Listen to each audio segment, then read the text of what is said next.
ऐसा भी हो सकता है यार, मरने वाला गरीब था लेकिन नेक था, कसम खुदा की उसके जनाजे को कांधा दे दिया, अल्लाह उसके सदक़े में तुम्हारे गुनाह भी माफ फरमा दे। समझ रहे ना मेरी बात? आप नहीं बोलेंगे, मुझे पता है मैं रामपुर की जमीन पे बोल रहा हूँ, ये नवाबों की जमीन है, यहाँ बोले तो नवाबी चली जाएगी, कोई फर्क नहीं पड़ेगा शान पे अगर आप बोल भी देंगे तो। समझ रहे ना मेरी बात मैंने क्या कह दिया? इसलिए गुजारिश है, नफरतें खत्म करो, बहन बेटी से गुजारिश है, मोहब्बतें बांटो। आज जो सुकून नहीं है ना, मैं अक्सर एक बात कहता हूँ, आप पैसे से ना किसी भी धर्म का बंदा हो, किसी भी मजहब का हो, मैं बात नहीं करता, लेकिन इस्लाम के जितने कानून है ना, हर मजहब के इंसान को फायदा देते हैं, हर मजहब के इंसान को फायदा देते हैं, ऑल ओवर वर्ल्ड, पूरी दुनिया को मैं एक पैगाम देना चाहता हूं, सिर्फ इतना कि कभी पैसे से सुकून नहीं मिलता, सुकून तब मिलता है जब घर में सुकून हो, तब जिंदगियां सुकून में होती। मैंने बड़े बड़े पैसे वाले देखे, हाँ, जो 1.5 करोड़ की गाड़ी में चल रहे हैं ना, मैंने उन्हें भी देखा है, और मैंने उन्हें भी देखा है जो आज भी साइकिल पे चल रहे हैं, वो चटनी से खा के मुस्कुरा देता है, वो 11,000 का बिल बैठा के भी रोता है, 11,000 का खाना खा के भी सुकून नहीं, कहता मौलाना पैसे जितने चाहो उतने ले लो, कोई तावीज दे दो, ज्यादा पैसे, बोले जितना कहो इतने का चेक दे सकता हूँ, कैश दे सकता हूँ, एक तावीज दे दो, क्योंकि नींद नहीं आती। क्या बात, घर में सब ठीक है? कहता हाँ सब ठीक है हजरत, रिश्ता भी अच्छी जगह से हुआ था, ससुराल वाले भी बढ़िया ही है, करोड़ों रुपए वाले मालिक है, ससुराल वाले भी हैं, 20 लाख मिला था, एक 50 लाख की गाड़ी भी मिली है, वो सब कुछ मिला, बता बीवी कैसे मिली? कहा बस बीवी से ही नहीं बनती। मैंने कहा अब कोई दवा काम नहीं करेगी, अगर हम सफर ठीक ना हो ना तो फिर सफर अच्छे नहीं होते, सफर अच्छे नहीं होते, कभी भी सही नहीं बनती। मैं सिर्फ इतना कहना चाहता हूँ, सुकून के लिए दवा मत ढूंढो, सुकून के लिए हुजूर का किरदार तलाश करो, हुजूर के किरदार से ज्यादा सुकून ही नहीं किसी ने। हाँ, जिन बच्चों की शादियां नहीं हुई है वो सुने मेरी बात, ये मत देखना एमबीबीएस बीवी चाहिए, बीयूएमएस चाहिए, अल्लामा होनी चाहिए, ये देखना उसका किरदार कैसा है, उसका अपना अखलाक कैसा है। अगर किरदार मुस्तफा वाला है ना तो फिर किसी गरीब की बेटी को भी घर में लाएगा, अल्लाह सुकून की नींद देगा। और किरदार अच्छा नहीं है, करोड़पति की लेके आ जाना तुझे रोडपति बना देगी, रोता फिरेगा। किरदार कैसा, अल्लाह अकबर, यही खदीजतुल कुबरा। आज शौहर दरवाजा पीटता रहता है, बीवी सो रही है तो सोई रही है, उसे मतलब ही नहीं, खुलता दरवाजा नहीं खोला, तुम्हारे बाप की नौकरानी हूं क्या, टाइम से आया करो तब दरवाजा खुलेगा, ये बीवियां कह देती हैं। लेकिन मेरे हुजूर फरमाते हैं कि मेरी खदीजा, कहते 25 साल मेरे साथ जिंदगी गुजारी लेकिन कभी मुझे दरवाजा बजाना नहीं पड़ा, कभी नहीं, 25 साल जिंदगी में कभी कुंजी बजानी नहीं पड़ी। अल्लाह अकबर, कहते मैं दरवाजे पे आता था, खदीजा मेरे खटखटाने से पहले दरवाजा खोल देती थी। एक दिन कहते मैं आया, दरवाजे पे पहुंचा, खदीजा ने कुंडी खोली, मैंने कहा खदीजा एक बात बता, कभी मैं खांसा नहीं, आवाज नहीं दी, तुझे कैसे पता चल गया मैं आ गया? अब सुनो कसम खुदा की, हजरत खदीजतुल कुबरा कहती है या रसूल अल्लाह, जब आप तशरीफ लाते ना तो आप घर से पहले वाले चौक में होते हैं और आपके आने से पहले नबुव्वत की खुशबू मेरी नाक तक आ जाया करती है। तभी आला हज़रत फरमाते हैं उनकी महक ने दिल के गुंचे खिला दिए हैं, जिस राह चल दिए हैं कूचे बसा दिए। क्या आपके आने से पहले मेरे घर में खुशबू आ जाती है, तो रिश्ते मजबूत कहां से होंगे?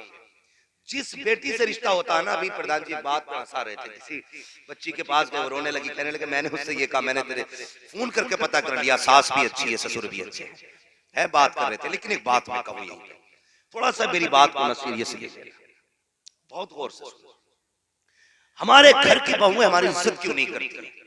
इसका बड़ा रीजन मैं बताने वाला हूं। शायद ये आपको प्रोफेसर ना बताए, इंजीनियर डॉक्टर ना बताए, लेकिन मैं बता रहा हूं, जब आप किसी भी बेटी के बाप से जहेज की डिमांड करते हैं ना, वो कहते हैं 10 लाख चाहिए, तो बेटी अपने बाप के पास होती है। किसके पास होती है? नहीं बोलोगे?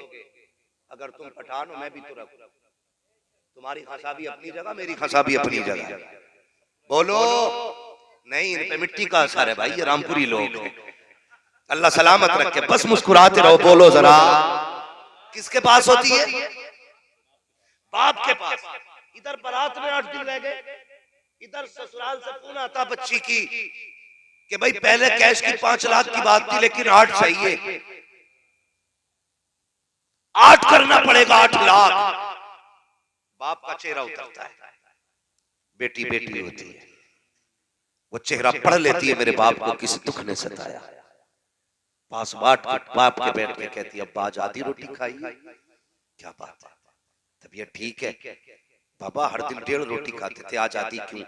बाप रो देता है, कहता बेटी तेरी ससुराल से फोन आया था, उन्होंने 5 लाख से बढ़ा के 8 लाख कर दिए।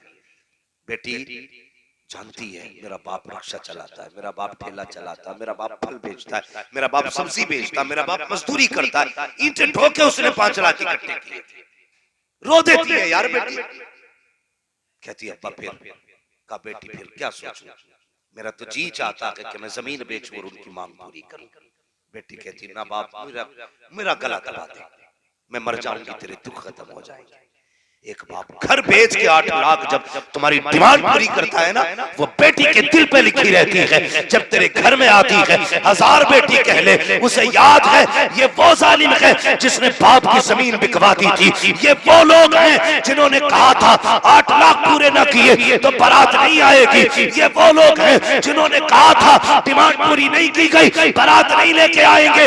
ये वो लोग हैं जिनकी वजह से मेरा बाप 8 दिन सोया न था। ये वो लोग जिनकी वजह से मेरे बाप की रातों की नींदें चली गई थी और तू 8 दिन की नींदें छीनता है। ये आकर के तेरी जिंदगी भर का करार छीन ले। तावीज़ असर करेंगे फिर? जा किसी मलंग पे चला जा, वली पे चला जा, किसी बेटी के बाप का दिल दुखाया है ना, तुझे यहां सुकून मिलेगा ना कब्र में जाके सुकून मिलेगा। फिर कहता सुकून नहीं बीवी फर्मा बरदार नहीं। काश क्या कि अच्छा होता, लड़की के बाप ने कहा होता कि बारात में 300 लोगों की बात हुई थी, खाने का इंतजाम मुकम्मल ना हुआ, तो कह देता साहब हम तो तुम्हारी इज्जत में लिए आएंगे, तुम कहो तो 5 आ जाए, तुम कहो तो 10 आ जाए, तुम कहो तो 50 आ जाए, इतना कह के तो देख। कसम खुदा की इधर बेटी के बाप को पता चलता कि ये मेरे हमदर्द है, मेरी रजा के लिए इन्होंने अपनी इज्जत की परवाह ना की, 300 बारात से घटा करके 50 लोग ला रखे हैं। और यार बेटी चल करके आती और तेरे घर में आने के बाद पूरी जिंदगी तेरा चेहरा देखती, कहती एक बाप वो था जिसे मैं के छोड़ के आई हूँ, एक बाप ये है जिसे ससुराल में आके देखा है, उसने बचपन से जवानी तक हिफाजत की इज्जत की, इसने जवानी से बुढ़ापे तक की इज्जत का ठेका ले लिया। अगर कोई मौलवी फिर भी तावीज दे तेरे दुख जाने बगैर, तो तावीज गले में लटका या पेड़ में कोई फर्क नहीं पड़ता, नहीं पड़ता कोई फर्क। अखलाक अच्छे कर, ज़बान मीठी कर। आज ससुराल वाले आते तो कहती मेरा भाई आ रहा, तो कितनी गाली बक कर उठता, आ गया सुअर, आ गया खाने के लिए, हराम की खाने आ रहा, तेरे बाप ने कमा के रख दिया, वो ज़बान बंद कर, वो तेरा खाने नहीं आया, वो तो बेटी से मिलने आया। कितनी गाली देकर उठते हम। खैरियत तोड़ी है, औरत रोती रहती है, बीवी कहती है बर्दाश्त कर लो, गाली ना दो, मेरे बाप को पता चला पूरी जिंदगी रोएगा, तुम्हारे मुंह से गाली सुन ली ना वो पूरी जिंदगी चैन से सो नहीं पाएगा। ये बेटियां रो के कहती है, लेकिन हम मानते ही नहीं, हम तो चूंकि शोहर है ना, यही घमंड, मर बेटे पता चलेगा तेरा कितना रुतबा है, तू भी देख। मर्दानगी पे बड़ा नाज है, मर्द हुजूर की जिंदगी देखो। हजरत आयशा सिद्दीका उम्मुल मोमिनीन, नबी की प्यारी महबूबा ज़ौजा, सच्चे बाप की सच्ची बेटी, अल्लाह अकबर, कहती एक दिन मैं बैठी हुई थी, अचानक दरवाजा बजा, हुजूर अंदर कमरे में लेटे हुए थे, कहती दरवाजा बजाना, मैंने आवाज दी कौन है अंदर आ जाओ, कहती जैसी कोई अंदर दाखिल हुआ, 12:30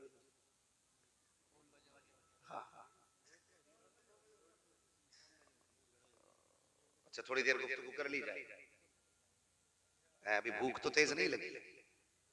हाँ जी, अल्लाह आपको सलामत रखे, है वक्त अभी मेरे पास। चले बड़े थोड़ा सा अपने मोहल्ले में किस वक्त होती है? 1:30 बजे होती है। सारे पढ़ेंगे नमाज इंशाल्लाह, पढ़ेंगे ना इंशाल्लाह। ना ऐसा भी हो जाता कि जी मैं नापाक हूं और बंदा नापाक है तो भाई मिलाद से भी उठ के चला जाए। यहाँ भी फरिश्ते तेरी वजह से नहीं आए है तो ठीक है। जरा बात सुनो। उम्मुल मोमिनीन हजरत आयशा सिद्दीका कहती है ना, अंदर एक खातून आई, यूं हाथ रखा ऐसे करके, कहती बाल सफेद थे, कमर झुकी थी और आके यूं देख के कहती है आयशा आज तेरा घर वाला नजर नहीं आ रहा। कितने नसीब वाली हजरत आयशा सिद्दीका जिनके शोहर के लिए खुदा ने मुस्तफा का इंतखाब किया है ना। नसीब की बात यार, कितने नसीबों वाली। कहने लगी तुम्हारा घर वाला नजर नहीं आ रहा। कहने इतना कहा ना, मैंने कहा हुजूर अंदर आराम करने का भी उन्होंने इतना कहा था। इतने में हुजूर जल्दी बिस्तर से उठे और अपना तैबन संभाला और हुजूर आ गए निकल गए। कहते हैं इज्जत से बैठाया, बैठाने के बाद हुजूर मुझसे कहते हैं आयशा घर में कुछ है? कहती मेरे घर के अंदर ना खजूर रहती है, मैंने पेश कर दिया। और भी कुछ है? कहा जी जो था वो भी दे दिया। कहा कपड़े हैं? कब एक जोड़ी कपड़े थे, मैंने वो भी दे दिए। कहा कोई चादर? कहा जी एक चादर थी, वो भी दे दी। उसके बाद कहते हैं हुजूर बैठ गए। वो हुजूर को देख के रोती नहीं, हुजूर उन्हें देख के रोते रहे। और फिर जब वो वापस जाने लगी ना, गौर से सुनना, वापस जाने लगी तो हुजूर दरवाजे तक छोड़ के आए। उम्मुल मोमिनीन हजरत आयशा सिद्दीका कहती है मैं हैरत में थी, ये कौन खातून है जिसकी इज्जत हुजूर इतनी कर रहे हैं, दरवाजे तक छोड़ के आ रहे हैं। मेरे दिल ने कहा खदीजा जब हुजूर बिस्तर पे अकेले होंगे, फुर्सत से होंगे, तब पूछूंगी या रसूल अल्लाह ये कौन औरत है। कहा जब वो औरत गई है हुजूर अंदर जाके लेट गए और अंदर लेटे गए। मैंने महसूस किया हुजूर की हिचकियों की आवाज आ रही थी, हुजूर के रोने की आवाज सुनी, मैं बर्दाश्त न कर सकी, दौड़ करके छलांग लगाई, हुजूर के बिस्तर पे जाके बैठ गई। आका बताओ न सकी। कहती जब मैं पहुंची हूँ सरकार के दोनों हाथ यूं आंखों पे रखे हुए हैं। आका इस दर्द से रो रहे थे कि आका की पूरी दाढ़ी भीग चुकी है आंसुओं से। मैंने कहा ए मदीने वाले महबूब बता तो सकी ये खातून कौन थी जिसकी इतनी इज्जत की है। अल्लाह अकबर। आका फरमाते हैं खदीजा तुम नहीं जानती हो, ए आयशा तुम नहीं जानती हो, ये जो खातून आई थी इससे मेरा अपना कोई रिश्ता नहीं है, मेरी खानदानी भी नहीं है, रिश्तेदार भी नहीं है। का फिर फरमाते हैं ए आयशा ये मेरी खदीजतुल कुबरा की सहेली थी। जब ये आई है मैंने वही किया है जो खदीजा किया करती थी और इतना करने की वजह ये थी मैंने इसको राजी किया ताकि कब्र में मेरी खदीजा की रूह राजी हो। रिश्ते निभाते हैं ऐसे रिश्ते। हमें तो मौलवी वो चाहिए जो फ्री में जन्नत बांट के जाए। मौलवी के बाप की ये जन्नत, रोटी पकी पकाई मिल जाए मैयत की हो के वलीमे की नहीं। डॉक्टर इकबाल ने कहा था न संभलोगे तो मिट जाओगे हिंदी मुसलमानों, तुम्हारी दास्तान तक भी न होगी दास्तान। तो भाई गुजारिश है, बहन बेटियों से गुजारिश है, अपने शौहर से अपनी जिंदगी में माफी मांग लेना, वरना ये कोई जिंदगी नहीं है। 60-70 साल की जिंदगी, मर जाना है, मर जाना है, फिर उसके बाद की जिंदगी बड़ी मुश्किल हो जाएगी। अगर शौहर राजी नहीं है तो कसम खुदा की बहुत मुश्किल जिंदगी हो जाएगी। यहाँ जरा सा तबा लग जाए हाथ पे ना तो पूरा दिन कहती आज रोटी से हाथ जल गया, रोटी से हाथ जल गया। जहन्नम की वो आग है, अगर उससे निकाल के इस आग में लटा दिया जाए तो बंदा चैन की नींद सो जाएगा। इतना फर्क है। बदलो। बेटियों से गुजारिश है जीते जी अपने शोहर को राजी कर लो। मेरे हुजूर ने फरमाया जो औरत इस हाल में इंतकाल करे कि उसका शोहर उससे राजी है, अल्लाह उसके लिए सारी जन्नत के दरवाजे खोल देता है। शोहरों से भी गुजारिश है तुम भी इस हाल में मरना कि बीवी तुमसे राजी है। अगर नाराजी की वजह शरीयत के खिलाफ कोई मसला है ना तो फिर कोई परवाह नहीं, लेकिन अगर शरीयत है तो फिर कोई समझौता नहीं होगा। गुजारिश है इतनी आप बीवियों से राजी होके मरे और शोहरों से गुजारिश है कि वो बीवियों को राजी करके जाए दुनिया से। हक है एक दूसरे का। और हाँ बात रह गई, आखिरी बात कह दूं, बेटों से गुजारिश है जो बेटे कब्र पे खड़े होकर कहते हैं मेरे अब्बा ने किसी का दिल दुखाया हो तो बताना, मैं माफी मांगता हूँ। नहीं, अल्लाह तेरे बाप से पूछेगा आज तेरा बेटा माफी मांग रहा है, तूने उसका गला घोटा था, उसका दिल दुखाया था, और तेरा बेटा माफी मांगेगा, मैं माफ कर दूंगा। मुझे इंतजार था तेरे इस दिन के आने का, आज तू आ गया ना, आज मैं तुझसे हिसाब लूंगा। कुछ फर्क नहीं पड़ता कोई तेरी कब्र पे खड़े होकर लोगों के पैर पकड़े या घर घर जाके माफी मांगे। माफी तुझे मांगनी थी, दिल तूने तोड़ा था। माफी तुझे मांगनी थी, हक तूने खाया था। माफी तुझे मांगनी थी, दिल तूने दुखाया था। माफी तुझे मांगनी थी, लोगों की जमीनों पे कब्जा तूने किया था। अल्लाह कहता है आज दूसरे की माफी से नहीं बख्शूंगा, अगर माफी मांगनी है तू मांग और वो माफ कर दे। जिनका दिल दुखा के आया है तो जा पैदा करने वाला खुदा भी तुझे माफ कर दे।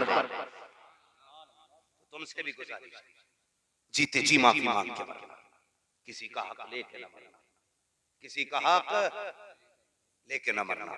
हाँ, हमारी शरीयत ने उसूल बड़े सख्त बनाए, सख्त बनाए मगर अच्छे बनाए। हाँ, इस्लाम किसी के खेत की खड़ी बाल तोड़ने तक की इजाजत नहीं देता जो मुंह में दाने डाल देते। मारा हाथ ऐसे करके पूरी बाल साफ। कई बार खेत में हम भी जाते हैं, हम भी किसान घराने में जाना होता है ना, तो जो मैंड की करवट करवट का जो होता है ना खेत धान, उन पे बाल ही नजर नहीं आती, यूं चल गया उछाल उछाल के कार्य खा ले। कयामत के दिन एक एक दाने का हिसाब देना पड़ेगा, एक एक दाने का। मुश्किल हो गया, देखने में कुछ नहीं है लेकिन हिसाब मुश्किल है। अल्लाह सिर्फ इतना पूछ लेगा ना, बता फला के खेत की बाल क्यों तोड़ी थी, है कोई जवाब? अल्लाह कहेगा ला जो चावल ला जो तूने उसकी इजाजत के बगैर खेत से नोच के खा लिया था, दे पाएगा कोई? दे पाएगा कोई? कसाब हो अपने लिए, जमींदार हो अपने लिए, ठेकेदार हो अपने लिए, मिलियनर हो, करोड़पति हो, अरबपति, खरबपति हो, अपने लिए होगे। कयामत में सारे नंगे होंगे, वहां देने के लिए कुछ नहीं होगा। देने के लिए होगी तो नेकियां होंगी। अगर गुनाह किए हैं, किसी का हक खाया है, नेकियां उतार के दे दी जाएंगी, फिर भी कम पड़ेंगी, उसके गुनाह लाद दिए जाएंगे, दोज़ख में डाल दिया जाएगा। तभी तो आला हज़रत कहते हैं आज ले उनकी पनाह, आज मदद मांग उनसे, कल न मानेंगे कयामत में अगर बदलेंगे इंशाअल्लाह। हक अदा करें लोगों के, और सबसे ज्यादा औलाद से गुजारिश है माँ बाप के हक का ख्याल करें। सर्दी आ गई है, यकीनन माँ बाप ना ठंड की वजह से परेशान होंगे। वो रात में पानी मांगे तो कहते निहाब में से निकलता ही नहीं, ऐसे ढक लेगा, थोड़ा सा मुंह निकाल के कहेगा ठंड लग रही है, कह रहे पानी तो ला दे के उठ के पी लो, या रात का रखा हुआ पिलाएगा लोटे में के बदले में, गला हुआ पानी। शर्म कर यार, जब तू रात को बिस्तर पे पेशाब कर देता था तभी ने ठंड का एहसास नहीं था। आज ये पानी मांग रहे तो तू जवान होके कहता है कि यार नहीं पानी नहीं, मैं ठंड लग रही है मुझे। कुछ वक्त माँ बाप को दिया करो। हज करने लोग जाते हैं 3 लाख 4 लाख खर्च करके जा रहे हैं और आके कह रहे हाजी लगाओ मेरे नाम के आगे। पूछना उलमा से, पूछना अल्लाह वालों से, 4 लाख रुपए खर्च करके भी गारंटी नहीं है तेरा हज कबूल हुआ। मगर कर रहा उसे खर्च क्यों? ताकि लोग हाजी जी कहने लगे। मस्जिद में अगर ये कहते हैं अब्दुल लतीफ भाई, अब्दुल रशीद भाई, अब्दुल रहमान भाई, अब्दुल कादिर भाई ने 100 रुपए दिए और हाजी है तो दोबारा कह रहा तुमने हाजी क्यों नहीं लगाया था? ये कहो हाजी मतीन ने इतने पैसे दिए इसलिए गया था आज करने, तो वहां जाके 4 लाख खर्च करके गारंटी नहीं है तेरा हज कबूल है। सुबह उठ के मुस्कुरा के माँ बाप का चेहरा देख ले, अल्लाह तुझे हज मकबूल का सवाब अता फरमा देता है। हल्दी लगी ना फिटकरी, रंग चोखा आ गया, बिना पैसे के अल्लाह हज मकबूल का सवाब देता। इस हज को कोई करने तैयार नहीं, क्योंकि इस हज के बाद कोई हाजी जी नहीं कहेगा ना। इस हज के बाद जो नेकियां मिलती है वो किसी को दिखेंगी नहीं भाई, इज्जत कर लो, इनकी कदर कर लो, इनके लिए रातों में जाग लो, ठंड उठा लो। अल्लाह कयामत के दिन तुम्हें गर्मी से हिफाजत अता फरमा देगा। करें माँ बाप की कदर, उनकी इज्जत करें, उनकी खिदमत करें। हाँ, इज्जत करें माँ बाप की और ख्याल करें। सर्दी आ गई है, अगर इस सर्दी में ना माँ बाप की इज्जत ना कर सके तो कोई फायदा नहीं। कभी कभी तो हीटर लगा के ही छोड़ देते हैं, अब्बा जल के ही मर जाए। इतनी भी खातिर मत कर कि हीटर बंद करने वाले कोई ना। इज्जत किया करो माँ बाप की, माँ बाप बड़ी चीज है। आज क्या नाम था उनका, शरीफ अहमद साहब हमारे बीच नहीं है, अल्लाह उनकी बेहिसाब मग़फ़िरत फरमाए। और उन्होंने औलाद छोड़ी है, अल्लाह उनकी औलाद को बरकत अता फरमाए। और अल्लाह औलाद को ना तातबे ज़ीस्त उनके इसाले सवाब की महफिलें कायम करने की तौफीक बख्शे। हम नहीं कर पाते। 40वां एक 40वां करते थे, उनसे अब्बा का 40वां है, मामू का 40वां है, दादा का, अम्मा का 40वां, भाई का 40वें के बाद भूल जाते हैं। नहीं, जब भी तुझे इज्जत मिले ना, बाप की दुआएं समझना, दौलत आए ना तो बाप की दुआएं समझना। साल में एक महफिल ऐसी जरूर कर लेना जिसमें लोग बैठे और हाथ उठें, अल्लाह तेरे बाप की रूह को राहत बख्शे, ऐसा जरूर करना। और मैं एक बात और कह के जाऊंगा सारे लोगों से, बस इतनी गुजारिश है, बाप के इंतकाल के बाद बिखर ना जाना। बाप के इंतकाल के बाद हमें लालच आता दौलत का। सबसे पहले बीवी कहती है जी कौन सी दुकान लोगे, तो वो कहता उधर वाली, ना ना ना वो वाली मत लेना, वो लेना। ये जो है ना ये पैसा मार देता है, ये लालच मार देता है। दुकान मकान जमीन के लिए गोलियां चल रही है, अपने अपनों का खून कर रहे हैं। दुकान चाहे तो जाने देना, लेकिन अपनों पे गोली ना चलाना, गले ना काटना। इसलिए दुकान गई तो फिर मिल जाएगी, भाई गया तो फिर नहीं मिलेगा, अपने गए तो फिर नहीं मिलेंगे। हाँ हाँ, एक दूसरे के साथ आपस में रहना है। एक साहब मुझसे कहने लगे भाई मौलाना आप तो बहुत तकरीरें करते हो, बहुत बड़े मौलाना हो। मैंने कहा फिर क्या बात है, मेरे सींग होने चाहिए थे, हाथ मेरे 12 फीट के होने चाहिए थे, मैं बहुत बड़ा मौलाना हूं। नहीं वो मसला नहीं, मैं फिर क्या कहना चाहता, कह रहा कोई दुआ ऐसी तो होगी ना, मैं अपने अब्बा को ख्वाब में देखना चाहता हूं।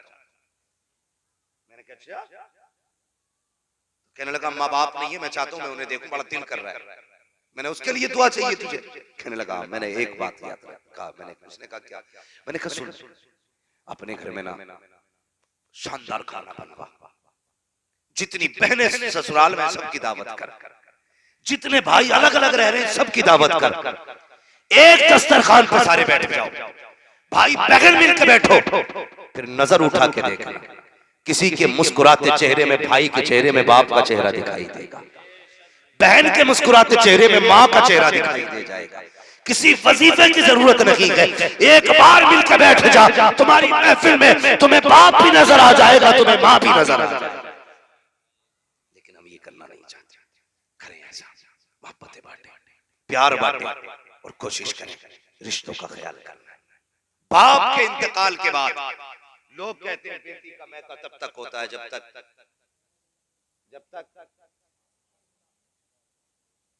सर हिला रहे। मैं तो रामपुर के लोगों को समझता था कि पढ़े लिखे होंगे यार, हाँ माशाल्लाह बिरदान जी अकेले बचा रहे हैं। जब तक बाप जिंदा है कहते तब तक मैं है। मैं कहता हूं ये मिसाल बदल दो, हर भाई से गुजारिश है, बहन ससुराल से आए ना मुंह ना बिगाड़ना। जैसे बहन के आने की खबर सुन के बाप यहाँ से निकल के दरवाजे पे चला जाता था ना, बेटी आ रही है, तुम्हें पता चले बहन आ रही है ना, तो एक भाई यहाँ से निकले, एक भाई वहां से निकले, एक वहां से निकले, चारों एक जगह, तीनों एक जगह, पांचों एक जगह, 10 एक जगह खड़े हो जाओ और मुस्कुरा के कहो बहन आज मेरी मेहमान बन। कोई कहे मेरी मेहमान बन, कोई कहे मेरी मेहमान बन। खुदा की कसम जब ये मोहब्बतें दिखाओगे उसे कमी महसूस नहीं होगी, वो देख के कहेगी एक बाप गया था, खुदा ने 5 बापों का प्यार दे दिया। ये रिश्ते करेंगे इंशाअल्लाह, बोलो इंशाअल्लाह। हाँ ये रिश्ते कायम करें, मोहब्बतें बांटें, प्यार बांटें, अपनों से ताल्लुकात गहरे करें, अपनों को ना छोड़ें। और सारे लोगों से इत्तेफाकी इजमाई तौर पे गुजारिश है, कोई दीवारें जो बीच की नफरतों की हैं खत्म कर दें, हुजूर की गुलामी के झंडे के नीचे सारे ही आ जाएं। और वो झंडा जो मेरे इमाम ने दिया है, आला हजरत ने क्या कहा, यही तो कहा जान है इश्क़ मुस्तफा, रोज वजू करे खुदा, जिसको हो दर्द का मजा नाज़े दवा उठाए क्यों। आज हमारी कौम बट गई, कोई कहता हुजूर को इल्मे गैब नहीं, कोई कहता हुजूर को इल्मे गैब है, कोई कहता मैं इसे भी सही मानता हूँ, कोई कहता मैं दोनों को सही मानता हूँ। नहीं भाई, जो लोग इस झगड़े में भी तक पड़े इल्मे गैब है कि नहीं, बस उनसे एक गुजारिश है, आज मशीन बता देती है औरत के पेट में बच्ची है कि बच्चा है, और जिसको कायनात का इल्म दे के खुदा ने भेजा होगा उसे बताओ क्या नहीं मिला होगा, वो क्या नहीं जानता है। तुम मीटर लिए घूम रहे हो, कितना इल्म था, क्या किलो था, और यार आला हजरत ने हद कर दी, कहते और कोई गैब क्या, तुमसे निहा हो भला जब ना खुदा ही छुपा तुम पे करोड़ों। ये यकीन रखें और मसला के आला हजरत पे मजबूती से कायम रहे। मसला के आला हजरत का मतलब ये नहीं है कि बरेली में हमें टैक्स भेजना है, मसला के आला का मतलब ये नहीं है हमें बरेली वालों को छमाई भेजनी है, नहीं, मसला के आला का मतलब ये है हमें अपने अकीदों की हिफाजत करनी है, हम बाप के दुश्मन से समझौता नहीं करते तो रसूल पाक के गुस्ताख से समझौते कैसे हो सकते? ना करेंगे, ना करें। हुजूर को मुंह दिखाना क़यामत में। रसूल फरमाएंगे, बता जो मेरे बेटी की कब्र पे बिल्डोजर चलाता रहा, तुम उस कौम के यहाँ दावत खाते रहे? तुम्हें अपनी बेटी प्यारी थी, मेरी बेटी प्यारी नहीं थी? कोई जवाब हो तो मुझे भी बताना, और नहीं है तो फिर आज ले उनकी पनाह, आज मदद मांगो से। करना मानेंगे क़यामत में अगर मान गया। या अय्युहल्लज़ीना आमनू कू अनफुसकुम व अहलीकुम नारा, ए ईमान वालों अपने आप को और अपने घर वालों को जहन्नम की आग से बचाइए, बचाइए जहन्नम की आग से। अकीदे मजबूत कीजिए, मसला के आला पे मजबूती से कायम रहिए, और बस ये ऐलान कीजिए, तुम्हें जाना तुम्हें माना, न रखा गैर से काम, लिल्लाहिल हम्द में दुनिया से मुसलमान है। यही अकीदा रखिए, हुजूर से वफा कीजिए, हुजूर से प्यार कीजिए, हुजूर से मोहब्बत कीजिए। नौजवानों, रिश्ते मजबूत कीजिए। किसी का ले रखा है तो अभी दे जाओ, खा रखा है तो आज माफी मांग लो, किसी का किसी पे हक है तो आज तौबा कर लेना, आज उसे राजी कर लेना। किसी को सताया, मरने के बाद कोई किसी के काम नहीं आने वाला, नहीं आने वाला। हक खाए आए तो अल्लाह हलक से निकालेगा। हाँ, और अगर दे जाओगे दुनिया में, फिर कसम खुदा की इधर आंख बंद होगी, उधर नसीबे खुल जाएंगे। इसलिए हक दे के मरो, हक अदा करके मरो। बेटियों का भी हक देना, बेटों का भी हक देना, सबको इंसाफ के साथ बांट के जाना। प्यार दो, प्यार लो, एक दूसरे के साथ मोहब्बतों से पेश आओ, और कोशिश ये करें, प्रधान जी जिम्मेदार आदमी है, आप जिससे कहेंगे उम्मीद है वो मान जाएगा। ये जो मैयतों की रोटियां भागरी हो गई हैं, इसे हल्का कराइए, हल्का कराइए। जहां तीजे में चने क्विंटलों आए रहे हैं वो बंद कराए जाए, जितने जरूरी है उतने मंगाए जाए, ताकि हर गरीब मोहब्बत से चने करा करा करे। तीजे 10वें आसान हो जाए। करो ऐसे काम। पहले जीना मुश्किल था, आज जीना आसान है, मरना मुश्किल है। हाँ, लोग कह देते हैं जहर खाने पैसा नहीं है, तो आज कहते हैं लोग कफन को पैसा नहीं है।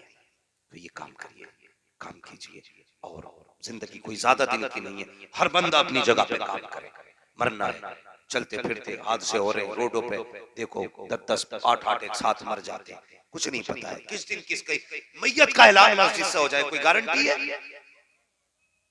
आज ऐलान होता ताज्जुब होता, अरे यार अभी तो मुझसे मिला ही था।